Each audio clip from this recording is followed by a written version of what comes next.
बीरबल अकबर के दरबार के नवरत्नों में से एक और सबसे बुद्धिमान व्यक्ति थे, जिनकी सूझबूझ और हास्य के लिए प्रसिद्ध थे। वे अकबर के दरबार में मंत्री होने के साथ साथ सम्राट के लिए एक विश्वसनीय सलाहकार भी थे। शाही रामायण के संदर्भ में बीरबल से जुड़ी एक प्रसिद्ध कथा है, जिसे अक्सर उनकी चतुराई और काव्यबद्ध शैली को दर्शाने के लिए सुनाया जाता है। शाही रामायण की कथा। किसी समय की बात है, जब सम्राट अकबर ने अपने दरबार में एक बड़ा आयोजन किया था। इस आयोजन का मुख्य उद्देश्य था कि दरबार में मौजूद सभी पंडित और विद्वान रामायण के महत्व पर बहस करें। अकबर चाहता था कि रामायण का प्रत्येक पहलू सही रूप से समझा जाए और उसका अनुवाद किसी ऐसी भाषा में किया जाए जिसे लोग आसानी से समझ सकें। जब इस आयोजन का समय आया, तो अकबर ने सभी दरबारियों से कहा कि वे रामायण के बारे में अपने विचार प्रस्तुत करें। कई विद्वानों ने अपनी अपनी राय रखी, लेकिन किसी भी विद्वान की राय में संतुष्टि नहीं मिल पाई। तब अकबर ने बीरबल से पूछा, बीरबल, तुम तो सबसे बुद्धिमान हो, क्या तुम रामायण को हमें शाही तरीके से समझा सकते हो? बीरबल ने अपनी चतुराई का परिचय देते हुए कहा, जहां तक रामायण का सवाल है, मुझे यह समझाने के लिए एक खास तरीका चाहिए। अगर सम्राट मुझे अनुमति दें, तो मैं इसका एक शाही और अद्वितीय रूप में वर्णन करूंगा। अकबर ने उत्सुकतापूर्वक कहा, बीरबल, तुम जैसा चाहो वैसे ही करो, लेकिन हमें शाही रामायण का स्वरूप देखना होगा। बीरबल का शाही रामायण का रूप। बीरबल ने इसके बाद अपनी विशेष शैली में शाही रामायण की व्याख्या की। उन्होंने रामायण को केवल एक धार्मिक ग्रंथ के रूप में नहीं, बल्कि एक महान इतिहास के रूप में प्रस्तुत किया। उन्होंने राम के जीवन के हर पहलू को शाही दृष्टिकोण से देखा, जिसमें राम का राजकुमार से लेकर राजा बनने तक का सफर, उनके कर्तव्य और दायित्व और उनके महान कार्यों को शाही प्रतीकों के साथ जोड़ा। बीरबल ने राम के चरित्र को एक आदर्श राजा के रूप में प्रस्तुत किया। राम के गुणों को लेकर वह कहते थे कि राम एक सम्राट की तरह हमेशा अपने राज्य और प्रजा के बारे में सोचते थे, उनके निर्णय हमेशा न्यायपूर्ण होते थे और वे अपने कर्तव्यों को पूरी निष्ठा से निभाते थे। इस तरह से बीरबल ने रामायण को न केवल धार्मिक बल्कि शाही दृष्टिकोण से भी प्रस्तुत किया, जिससे यह और भी प्रभावशाली और अभूतपूर्व बन गया। सम्राट अकबर की प्रतिक्रिया। बीरबल की इस अनोखी व्याख्या से अकबर पूरी तरह संतुष्ट हो गए। वे समझ गए कि रामायण केवल एक धार्मिक कथा नहीं, बल्कि एक राजकुमार और राजा के जीवन के आदर्श है। बीरबल की इस व्याख्या ने न केवल राम के जीवन को शाही दृष्टिकोण से समझने में मदद की, बल्कि यह भी दर्शाया कि कैसे राम के कर्तव्यों और उनके सिद्धांतों को शाही जीवन से जोड़ा जा सकता है। बीरबल की चतुराई और विवेकशीलता ने एक बार फिर यह साबित कर दिया कि वे अकबर के दरबार के सबसे बड़े बुद्धिमान व्यक्ति थे। उनके द्वारा प्रस्तुत शाही रामायण ने न केवल राम के जीवन को एक नया दृष्टिकोण दिया, बल्कि यह भी दिखाया कि हर ग्रंथ का सही रूप में अध्ययन और व्याख्या करना कितनी महत्वपूर्ण बात होती है। निष्कर्ष। बीरबल ने शाही रामायण के माध्यम से यह संदेश दिया कि किसी भी महान ग्रंथ को समझने के लिए केवल उसकी धार्मिक या सांस्कृतिक महत्वता पर ध्यान देना ही पर्याप्त नहीं होता, बल्कि उसे समाज, संस्कृति और राजनीति के दृष्टिकोण से भी देखा जाना चाहिए। रामायण का शाही रूप उस समय के शाही जीवन और शासन प्रणाली से जुड़ा हुआ था, और बीरबल ने इस काव्य को न केवल एक धार्मिक कथा, बल्कि एक आदर्श राज्य और राजा की प्रतीक के रूप में प्रस्तुत किया। भारत के इतिहास में अकबर और बीरबल की जोड़ी एक किंवदंती बन चुकी है। अकबर, महान मुगल सम्राट, और बीरबल, उनके दरबार के नवरत्नों में से एक, अपनी बुद्धिमत्ता, चतुराई और हास्य के लिए प्रसिद्ध थे। एक दिन अकबर ने अपने दरबार में एक बड़ा आयोजन किया, जिसमें सभी विद्वान और पंडित रामायण पर चर्चा करने के लिए बुलाए गए थे। इस आयोजन में एक विशेष बात थी कि सम्राट चाहता था कि रामायण का कोई नया और शाही रूप प्रस्तुत किया जाए। इसके लिए अकबर ने बीरबल से कहा कि वह इस ग्रंथ को शाही रूप में लिखकर प्रस्तुत करे। यह कहानी उसी समय की है जब बीरबल ने रामायण को शाही दृष्टिकोण से प्रस्तुत किया। शाही रामायण की प्रस्तावना। सम्राट अकबर को हमेशा नई नई चीजों की खोज रहती थी।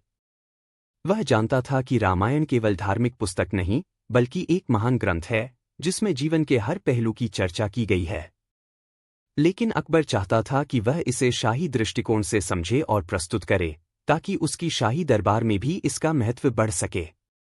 इसलिए उसने अपने दरबार के सबसे बुद्धिमान व्यक्ति, बीरबल से इसे शाही तरीके से लिखने की मांग की। अकबर ने बीरबल से कहा, बीरबल, रामायण के महत्व को सभी जानते हैं, लेकिन तुम इसे शाही दृष्टिकोण से प्रस्तुत करो ताकि हम इस ग्रंथ को समझकर शासन करने में भी उपयोग कर सकें। बीरबल, जो हमेशा अपनी सूझबूझ और चतुराई के लिए जाने जाते थे, मुस्कराए और कहा, महाराज, मुझे समय चाहिए, मैं इसे आपके सामने शाही रूप में प्रस्तुत करूंगा। बीरबल की योजना। बीरबल ने सोचा कि रामायण को शाही दृष्टिकोण से प्रस्तुत करना एक चुनौतीपूर्ण कार्य है, लेकिन वह इसे अपने तरीके से हल कर सकते थे। रामायण में भगवान राम का जीवन, उनके आदर्श, उनके कर्तव्य और उनके संघर्षों का वर्णन है, जो शाही गुणों के अनुरूप है। बीरबल ने यह निर्णय लिया कि वह रामायण को न केवल धार्मिक दृष्टिकोण से, बल्कि शासन, न्याय और कर्तव्यों के दृष्टिकोण से प्रस्तुत करेंगे। बीरबल ने अपनी योजना बनाई। वह राम के जीवन के महत्वपूर्ण घटनाओं को शाही संदर्भ में व्याख्यायित करेंगे, जैसे राम का जन्म, उनका अयोध्या से वनवास, उनकी वापसी, रावण का वध और फिर रामराज्य की स्थापना। बीरबल ने यह विचार किया कि रामायण में हर घटना से कुछ न कुछ शाही सिद्धांत मिलते हैं, जिन्हें एक शाही समाज में लागू किया जा सकता है। राम का जन्म और अयोध्या का राज्य। बीरबल ने राम का जन्म और अयोध्या के राज्य की चर्चा की। उन्होंने कहा, राम का जन्म अयोध्या में हुआ, जो एक आदर्श राज्य था। राजा दशरथ ने अपने राज्य में न्याय और शांति स्थापित की थी। राम के जन्म के साथ ही अयोध्या को एक ऐसे राजा की प्राप्ति हुई, जो भविष्य में केवल एक महान योद्धा ही नहीं, बल्कि एक आदर्श शासक भी बनेंगे। अकबर ने बीरबल की बातों को ध्यान से सुना और महसूस किया कि राम के जन्म के साथ ही राज्य की परिपूर्णता की शुरुआत हो चुकी थी। बीरबल ने यह बताया कि राम का जन्म केवल एक व्यक्तिगत घटना नहीं, बल्कि पूरे राज्य की सुख शांति का प्रतीक था। वनवास और राजा का कर्तव्य। बीरबल ने राम के वनवास की घटना पर चर्चा करते हुए कहा, जब राम को वनवास भेजा गया, तो यह उनके कर्तव्य और धर्म के प्रति निष्ठा को दर्शाता है। राम ने अपनी पत्नी सीता और भाई लक्ष्मण के साथ वन में रहकर यह सिद्ध किया कि एक राजा को अपने कर्तव्यों और नैतिकताओं से समझौता नहीं करना चाहिए, चाहे परिस्थितियां कैसी भी हों।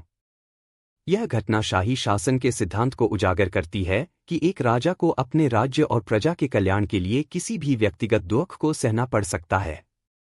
बीरबल ने कहा, यह राम की आदर्श शाही नीति थी, जिसमें वह अपने व्यक्तिगत सुखों से ऊपर उठकर राज्य के प्रति अपनी जिम्मेदारी निभाते हैं। रावण का वध और न्याय की स्थापना।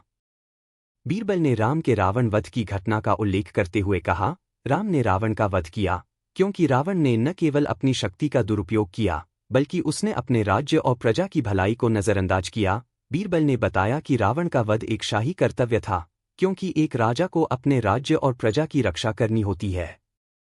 उन्होंने यह भी कहा कि न्याय का महत्व सर्वोपरि है, और राम ने यह सिद्ध किया कि एक शासक को हर कीमत पर न्याय की रक्षा करनी चाहिए। रामराज्य और आदर्श शाही शासन।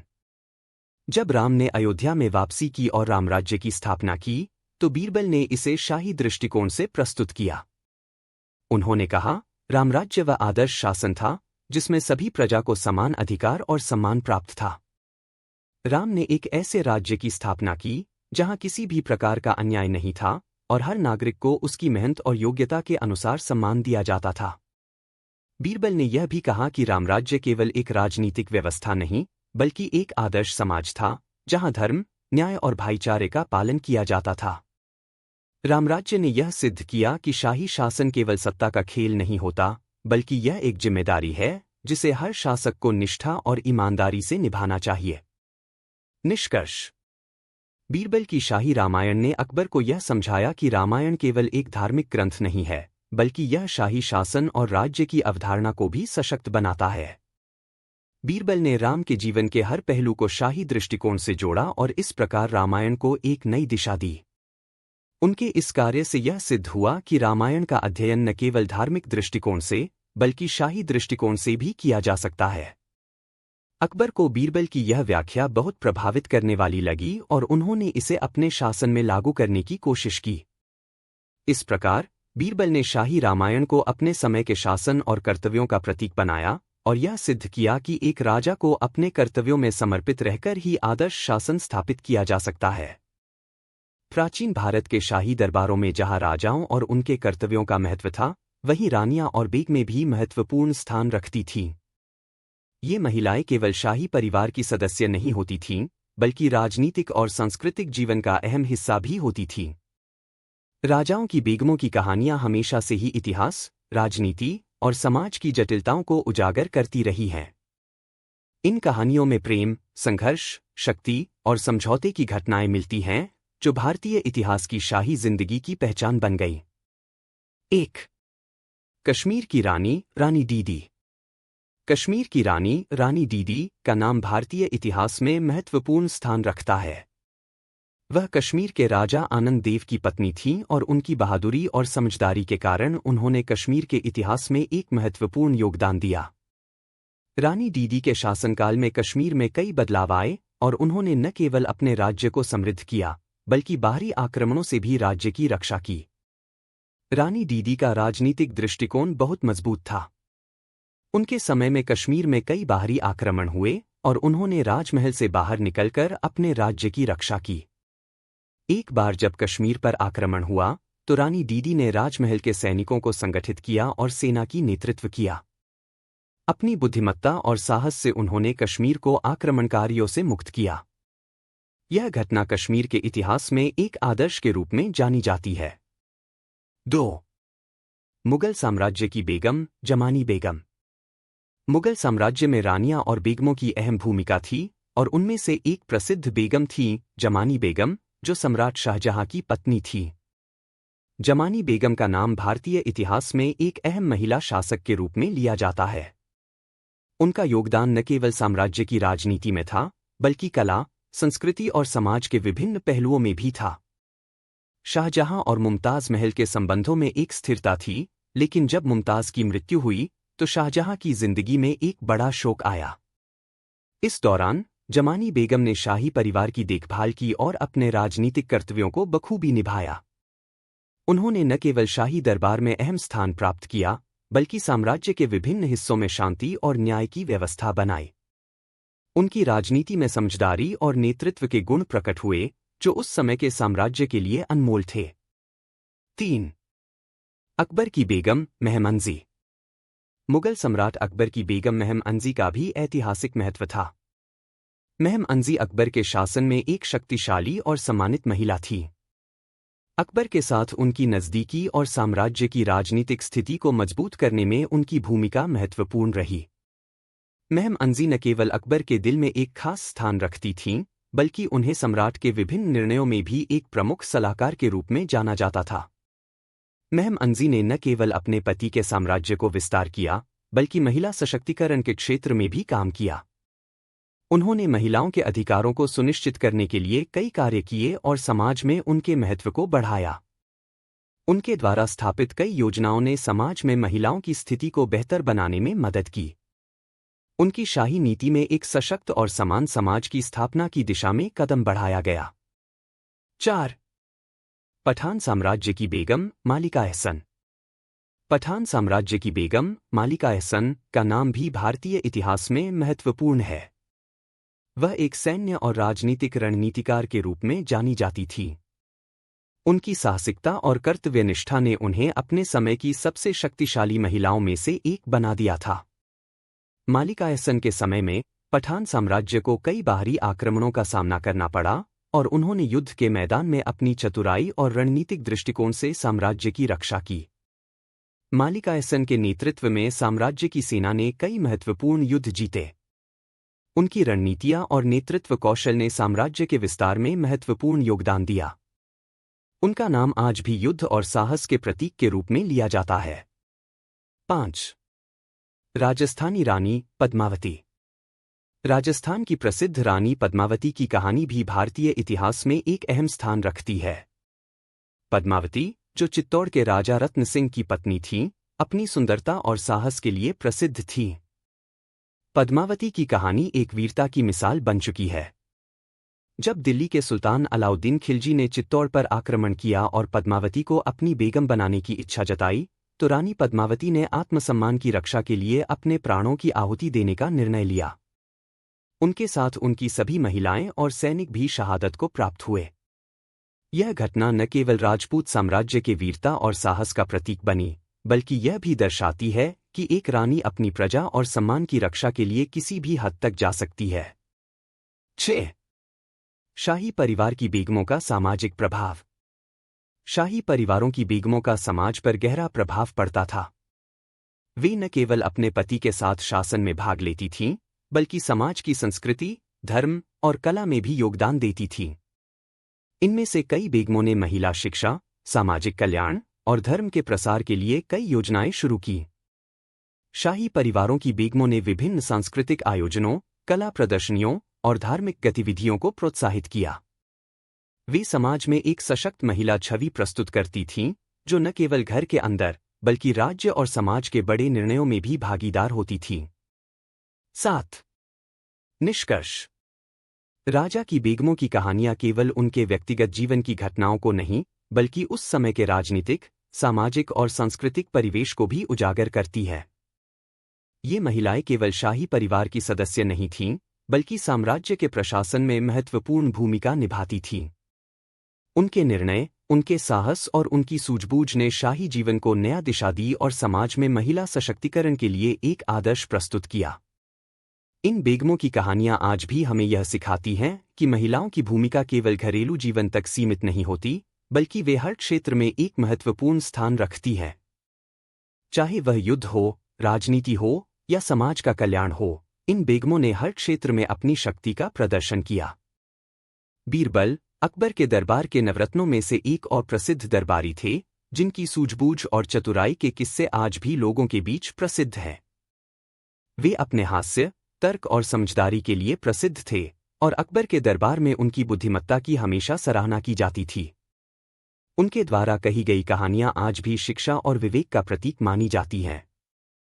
एक दिन दरबार में अकबर ने बीरबल से एक जिज्ञासा के बारे में पूछा। सम्राट अकबर के मन में एक सवाल था, जो वह हमेशा से जानना चाहते थे, बुद्धि और शक्ति में से क्या अधिक महत्वपूर्ण है? अकबर ने अपने दरबारियों से इस सवाल पर विचार करने को कहा, लेकिन कोई भी स्पष्ट उत्तर नहीं दे पाया। ऐसे में बीरबल ने एक कहानी के माध्यम से इसे समझाया। यह कहानी बुद्धि का राज की कहानी के रूप में प्रसिद्ध हुई। कहानी बुद्धि का राज। एक दिन बीरबल ने अकबर से कहा, महाराज, मुझे इस सवाल का उत्तर देने के लिए एक मौका दें, और मैं आपको दिखा दूंगा कि किस प्रकार बुद्धि शक्ति से भी अधिक प्रभावशाली होती है। अकबर ने उन्हें अनुमति दी और बीरबल ने अपनी कहानी शुरू की। कहानी की शुरुआत। बहुत समय पहले की बात है, बीरबल ने कहा, एक छोटे से गांव में एक राजा का शासन था। वह राजा न केवल शक्ति में बहुत बलशाली था, बल्कि उसका राजमहल भी बहुत भव्य था। हर कोई उसकी शक्ति और उसकी सेना से डरता था। राजा की सेना बहुत बड़ी थी और वह अपने राज्य की सीमाओं की रक्षा में हमेशा तत्पर रहता था। लेकिन बीरबल ने कहा, उस राजा का एक बड़ा दुर्बलता थी, वह अपनी बुद्धि और समझदारी का उपयोग नहीं करता था। उसकी नीति केवल बल का उपयोग करना और अपने शत्रुओं को मारकर राज करना था। एक दिन उस राजा के पास एक ज्ञानी आदमी आया, जो एक साधु था।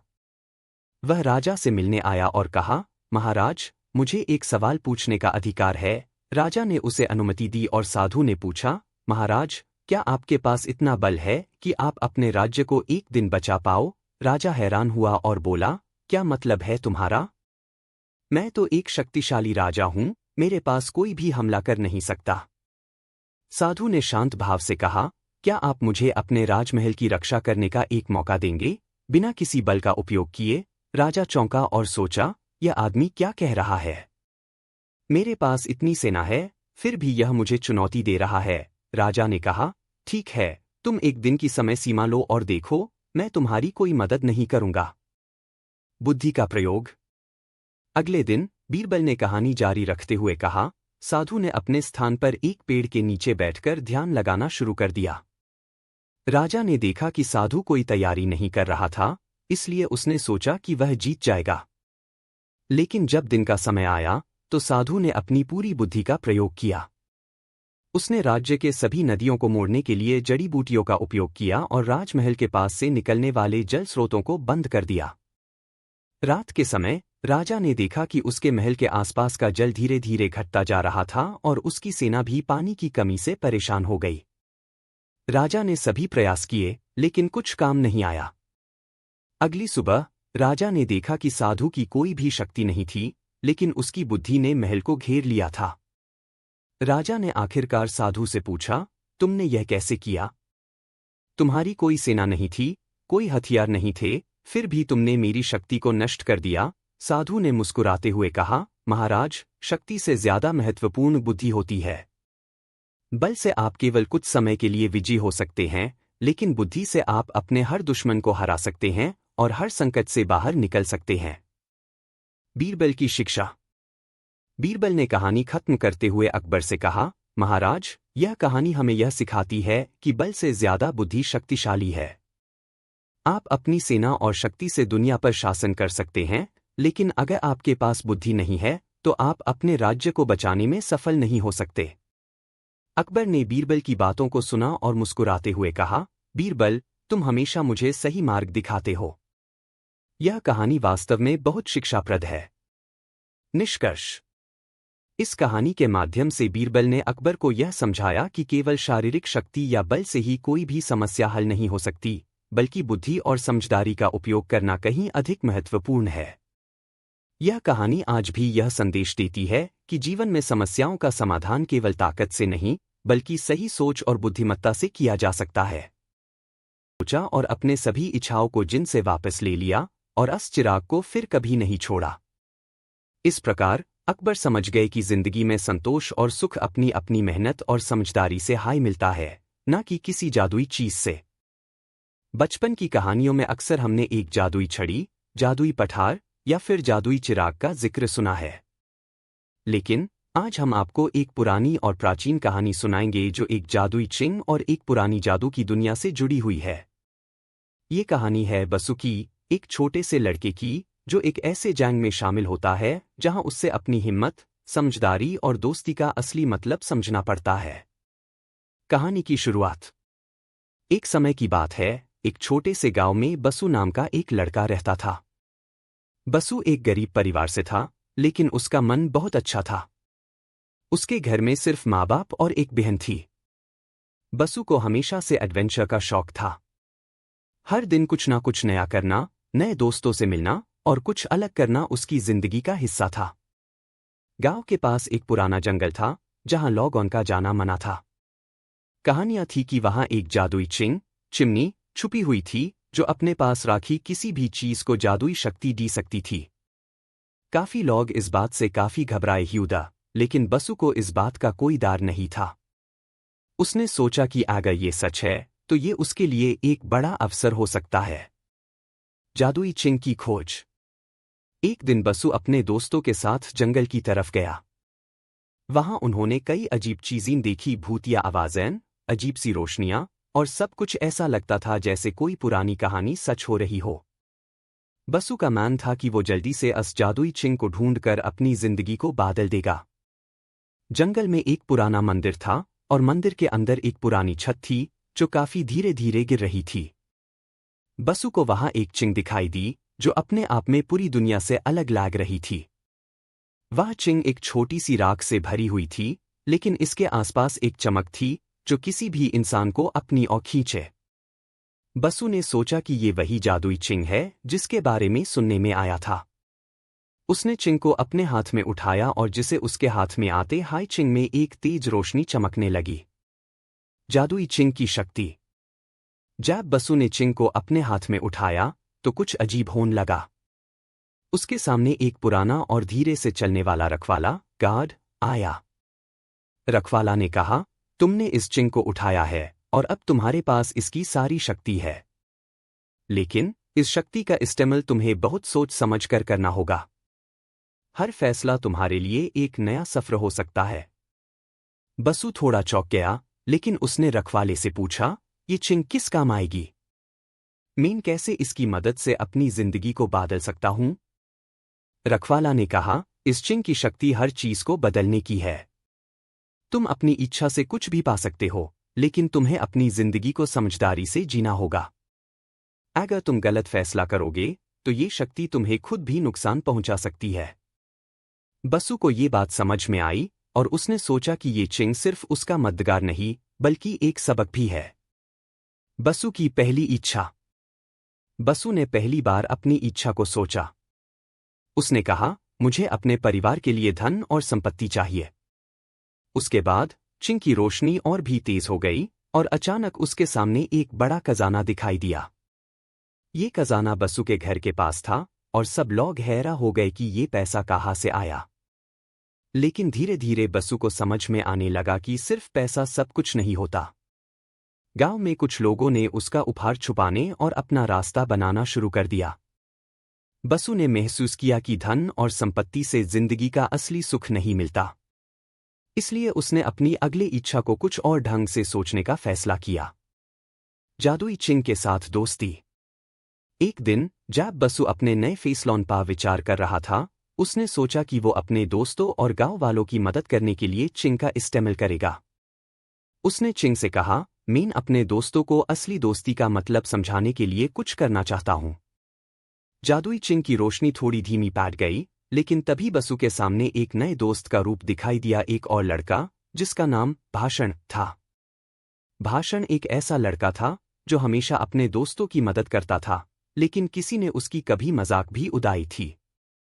बसु ने भाषण को अपने साथ ले लिया और दोनों ने मिलकर गांव में दोस्ती और प्यार का एक माहौल बनाया। जादुई चिंग की आखिरी सीख। बसु ने सीखा कि जादुई चिंग का असली उपयोग कभी अपनी पर्सनल इच्छाएं पूरा करने के लिए नहीं होना चाहिए, बल्कि इसे दूसरों की मदद करने और सभी को सुख और शांति देने के लिए इस्तेमाल करना चाहिए। जब उन्होंने अपनी सारी इच्छाओं को समझदारी से बदला, तभी उन्होंने चिंग का असली रूप देखा। चिंग ने उन्हें बता दिया कि असली शक्ति किसी भी चीज में नहीं, बल्कि अपने मन और दोस्तों में होती है। बसु ने अपने परिवार, दोस्तों और गांव वालों की मदद की और उनकी जिंदगी को बेहतर बनाया। अंतिम संदेश। ये कहानी हमें ये सिखाती है कि जब हम अपनी इच्छाओं को समझदारी और सभ्यता के साथ इस्तेमाल करते हैं, तभी हम अपनी जिंदगी को सफलतापूर्वक जीते हैं। जब भी हमारे पास कोई विशेष शक्ति हो, तो हमें उससे अपनी और दूसरों की भलाई के लिए इस्तेमाल करना चाहिए। जादुई चिंग का असली मतलब ये था कि वो हमें अपने फैसलों को समझदारी से लेने की सीख दी थी, और बसु ने इसी सीख को अपनी जिंदगी में उतर दिया। कहानी का अंत। और इस तरह बसु ने अपनी जिंदगी में सही फैसले किए और अपने दोस्तों के साथ मिलकर अपने गांव को एक बेहतर जगह बनाया।